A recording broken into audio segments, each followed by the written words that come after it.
10, 9, 8, 7, 6, 5, 4, 3, 2, 1, 0.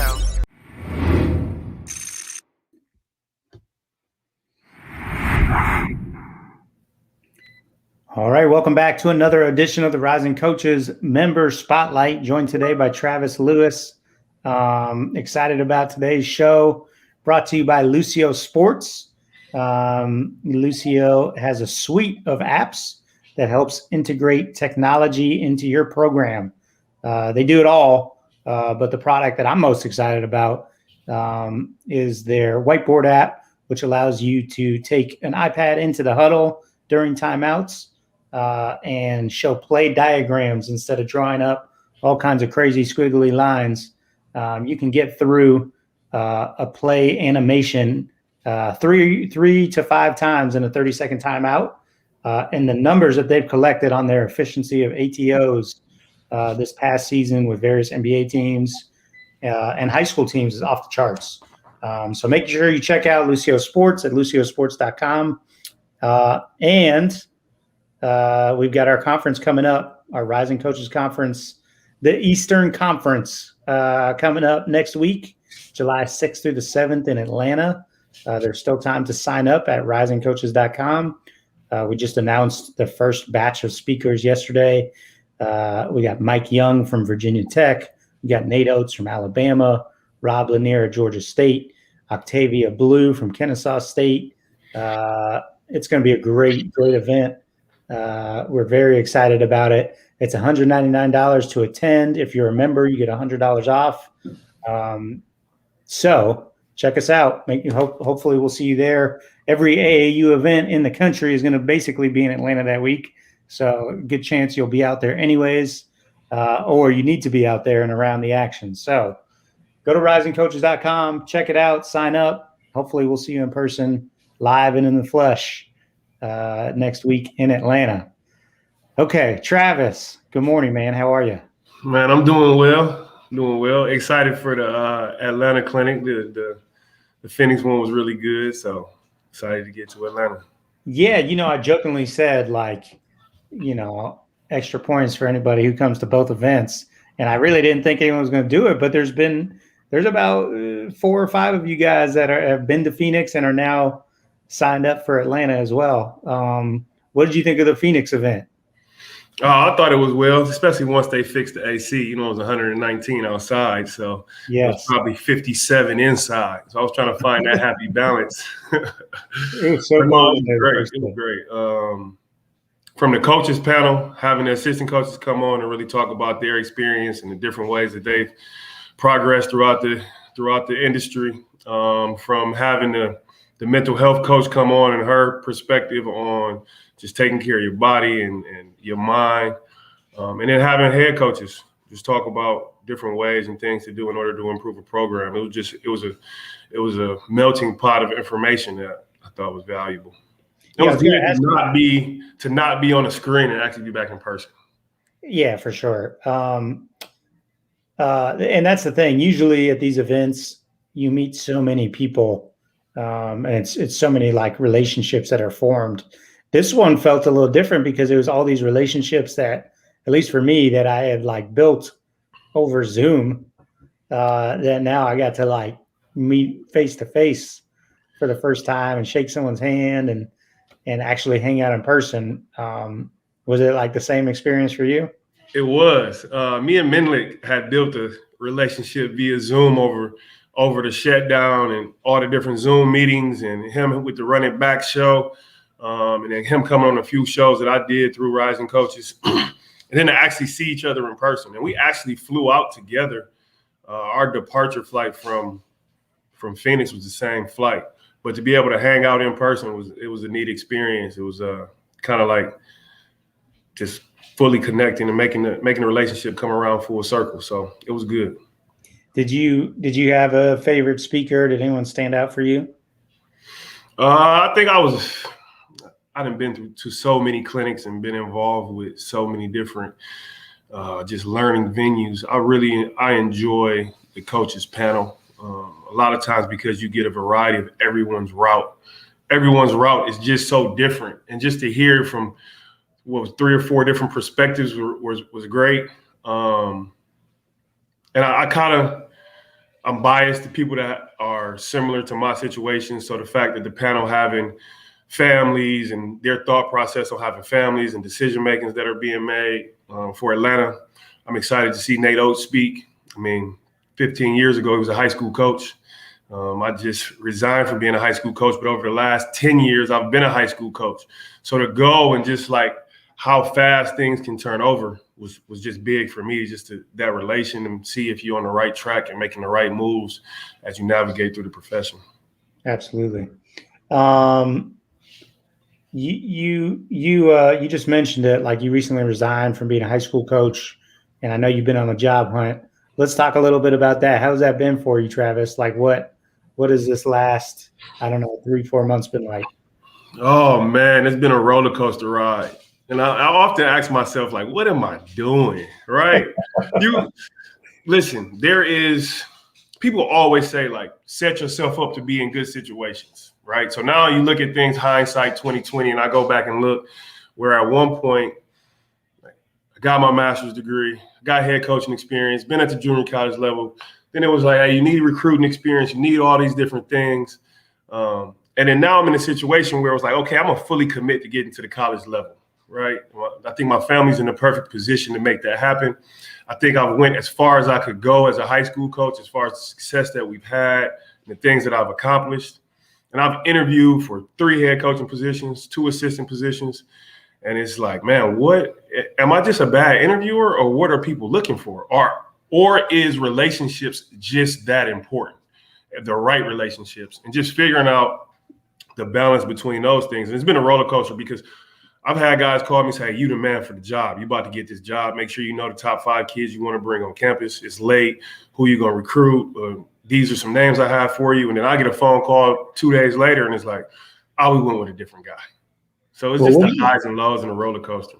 What do you think? Well, first of all, I think every coach can relate in terms of like going through the same struggles, questioning like, what the heck am I doing? So I appreciate you talking about it in the open, because not too many people do, but I know everybody feels the same way.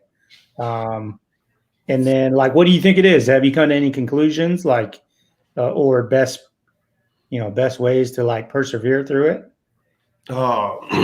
It's an emotional toll, right? Like each single one of those things, like it's mentally draining to go through a process and not get it. Well, you hear the stories though. I mean, you hear work camps, attend AAU events, coach AAU. Make sure you separate yourself and finger point one thing that you can do really well as far as video or graphics, or like you hear all these scenarios of what to do. But at the end of the day, I think it comes back to who can I trust?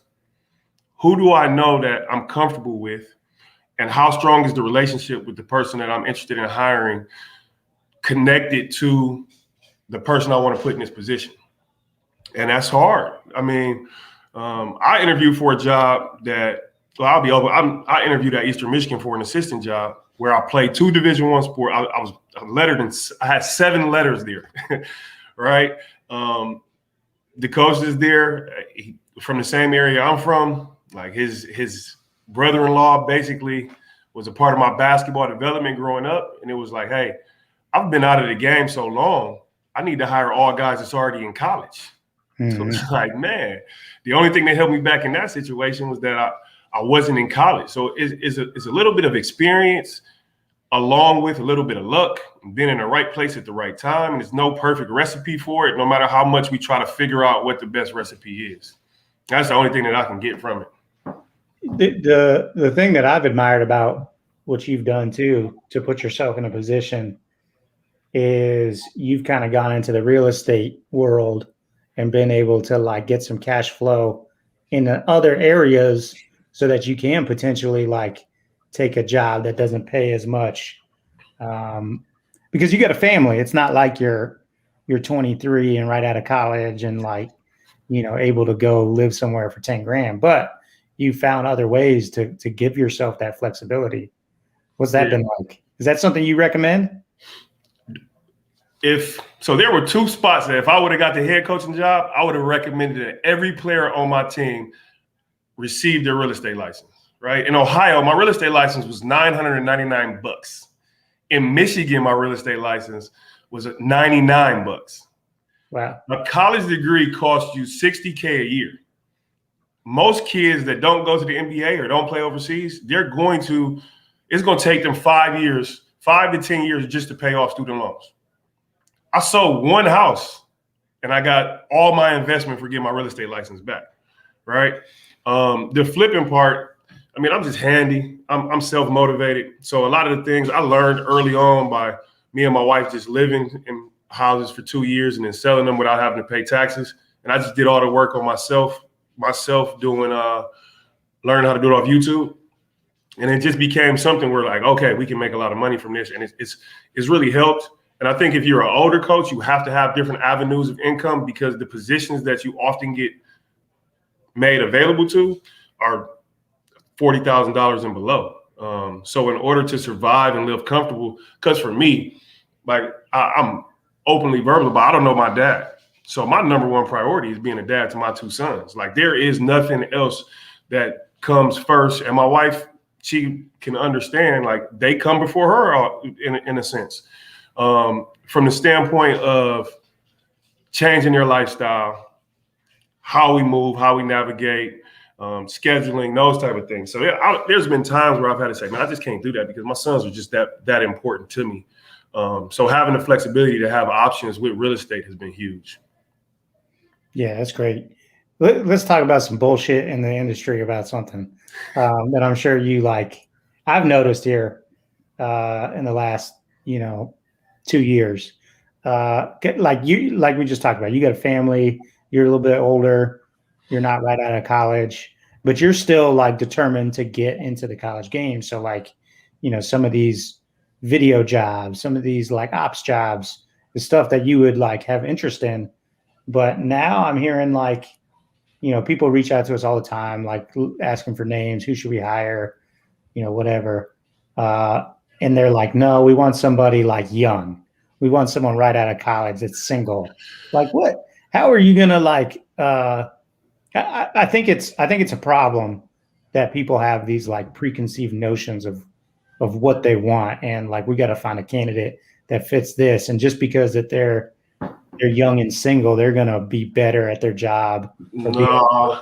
Hours. Listen, it has nothing to do with young and single, right? It is an industry dominated by men with strong personalities that are majority alpha dogs. So if I get somebody young in the industry, right, 23, 24, fresh out, maybe they played. If they didn't play, that's even better, right? Because now they think these things and these hoops and these hurdles that I have, being here at 6 a.m. and leaving at 10 p.m., right? I can bully you into doing that, right? I can make sure that happens. But if I get an older guy that's 32 to 35, 36, 37, been around, he probably understands the information better. He probably can help me break it down and have more of an opinion. But he has a family, so I can't run him around this rat wheel to work as long and as much as I need the other person to work. But I know all these things, so I really don't need his information. So I'm really just going to take the younger guy to do the legwork for me because I already know everything anyway. So it's something from a standpoint of, it's a little bit of a selfish bully in a lot of guys, right? And sometimes I think sometimes that make a good head coach because all head coaches are uniquely different, right? You got to have something a little crazy with you in order to be a head coach because you're managing and dealing with so much stuff.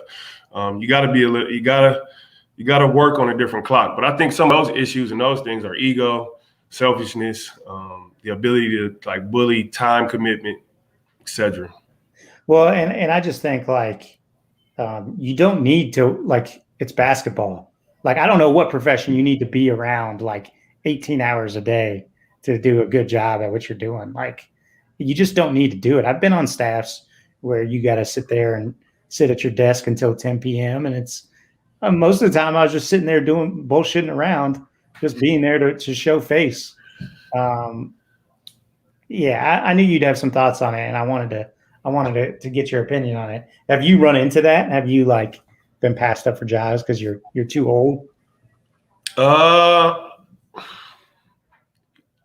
I don't know. I mean, because a lot of times it could be a lawsuit. You know what I mean? Like I can't tell them. Yeah. You know, people think about everything. I think I've been passed up for jobs because I'm not in the industry.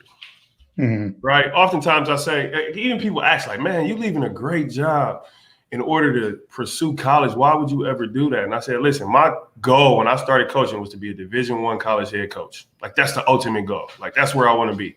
Like standing up on that sideline is a thrill. And I put in my mind this: you can't get in the game if you're not on the bench. So a lot of times I felt like I'm not on the bench. That's why I can't get in the game. Even with the Division III and the NAIA jobs that I've interviewed for, guys that were dobos or video guys or guys that don't have the experience of walking the sideline, calling a timeout. I mean, let's be honest. There's a lot of guys that's been hired as first-time coaches that have never called a timeout before they became a first-time coach. For sure. Right? They've never had to talk to the media after a game. They've never had to change up how the game plan they had a quarter and a half into the game. Like there are so many things that go with experience that are overlooked because I'm just not on the bench. I think that's more of my issue than it is age. Because quiet as kept, I can go get on the floor at Alabama right now and give anybody out there a bucket. So I think the standpoint that basketball-wise, I'm still engaged. I don't think it's age. I think it's more so just not being on the bench. I just got to get on the bench somehow.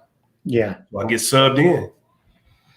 You could go still give buckets to everyone on Alabama's team. Man, let's go. I'm telling you, if I can't give them a bucket, they're not going to give me one. You went right for the SEC champs. You didn't even start with like a smaller school. You went right to the top. No, I'm just because I mean, when I played at Eastern, we would work out at this place called High Velocity in Canton, and I would see Nate Oates in there all the time when he was at Romulus. And every time I see him on TV, it just blows my mind. And I think a part of that gives me the motivation of like, man, it's still possible. You just got to wait for the right person to believe, because it's not, for me, it's not no. It's just not yes yet, right? Yeah. Like I'm one yes away. It's just whatever God has is the right fit for it to work. And then when it works, it's going to be like wildfire. And I'm coming in a man on a mission that's motivated. And with that same motivation and mission, without it being an 18-hour a day, surrender your family type of mindset. Like my motto as a head coach, and I know as an assistant, you have to surrender to what the head coach does, but less is more. I think that's how you get the most out of your players. I mean, a lot of times we go through these 3 or 4 page packets, and for coaches, it helps because we can make adjustments. But as a player, you're not thinking about what's on page 3 when you're actually in the game. So less is more. What's the most important thing? Who's the shooters? What do we need to do as far as getting back on defense? Do we need to pick up early? Do we need to retreat and get back to the paint?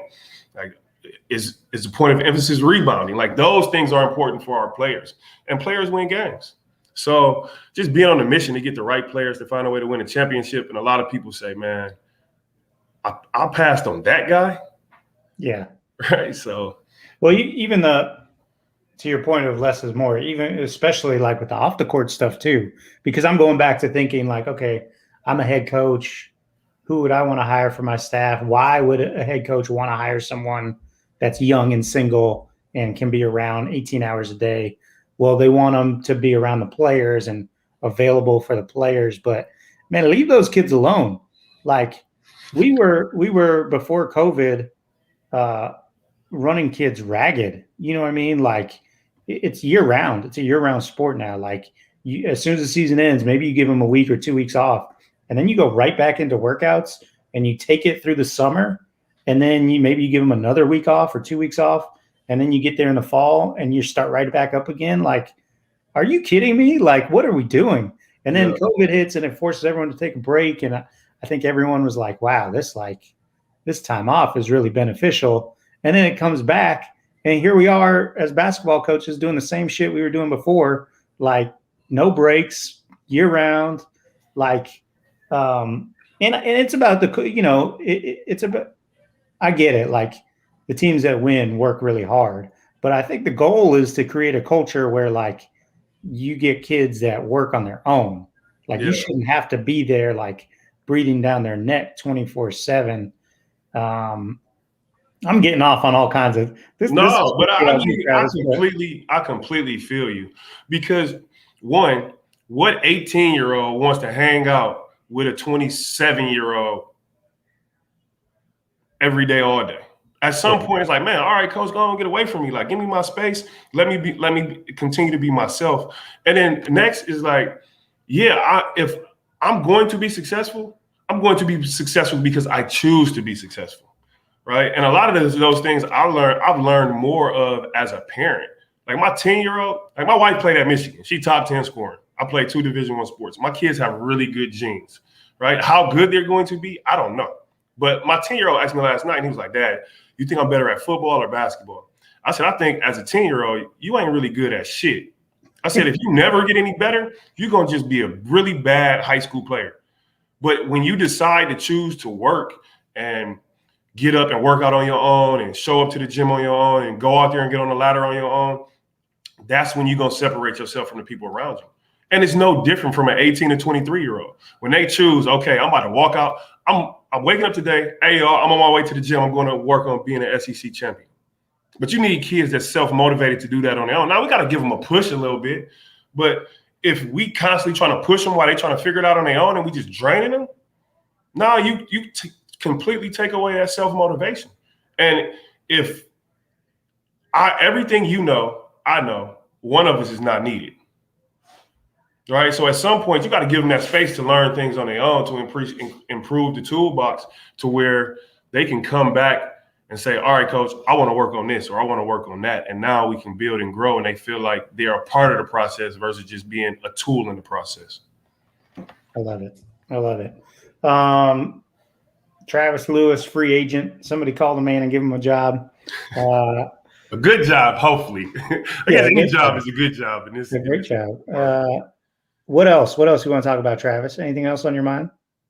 Man, no, I just listen. Like I always say, I'm so appreciative of the trip I made to Indianapolis 5 or 6 years ago for Rising Coaches, because what you do, and just the staff up under you and around you and the people around you is genuine, right?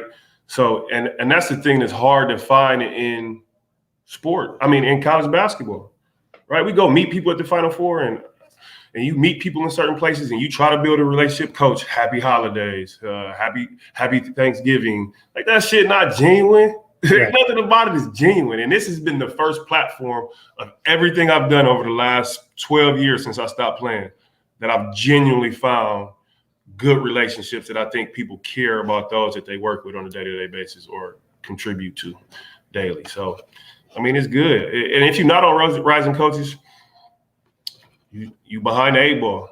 And I think that's just my PSA for the Rising Coaches platform. Like, it is a necessity, not only for young coaches, but for coaches that's been coaching for 15, 20 years, high school coaches, junior college coaches, women's coaches, NBA coaches. Like, I've had a chance to listen to some of the best in the industry and be able to ask them a question if I choose because of the work that you guys do. So for me, I mean, I'm just grateful for that. The clinics are good and all, but like I told Minlick when we were in Phoenix, I said, man, I've been 50 plus clinics. Like, it's nothing more you can tell me about a ball screen or a flare screen or how to run a practice that I haven't heard, but to be around the people that are learning the information and have those extra conversations and continue to build those relationships. That's the purpose in it, and it's huge, and I appreciate it. Well, I appreciate you saying all that, Travis, and that is what we set out to build. So it's always nice to hear that it's come to life. Yeah, well, Travis, as always, enjoy catching up with you, and look forward to seeing you next week in Atlanta. And anybody who hasn't and wants to sign up, you can do so at risingcoaches.com. And Travis, best of luck, man. We'll be keeping tabs and rooting for you along the way. And I'll be there. I haven't bought my plane ticket or paid my registration fee, but I'm coming. Just know, on, Travis. I'm coming. All right. Thanks, Travis. Take care. All right. Later.